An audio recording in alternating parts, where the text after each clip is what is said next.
ឈ្មោះសពៅមកពីឃុំកងកមៀតស្រុកថ្មពួកខេត្តបន្ទាយមានជ័យខ្ញុំមានចំណាប់អារម្មណ៍ដែលបានសិក្សានៅ X1 X2 X3 ដែលបានដាស់តឿននៅសតិខ្ញុំឲ្យបានល្អបំពាក់បំពន់នៅចំណេះដឹងឲ្យរូបខ្ញុំបាទទាំងអស់គ្នានេះមានចំណេះដឹងដើម្បីបន្ត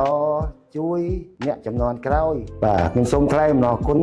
ដល់អង្គការសាស្ត្រាចារ្យបណ្ឌិតសង្ឃអៀបជាពិសេសសូមថ្លែងអំណរគុណដល់សាស្ត្រាចារ្យបណ្ឌិតចននីដែលបានជួយបង្ហាត់បង្រៀនខ្ញុំសូមជូនពរឲ្យជោគជ័យគ្រប់ភារកិច្ចអាយុយឺនយូរសុខភាពបរិបូរណ៍សូមអរគុណពីច្រើនចម្រើនចំណេះចេះច្រើនចម្រើនទ្រនាំមកជូនដល់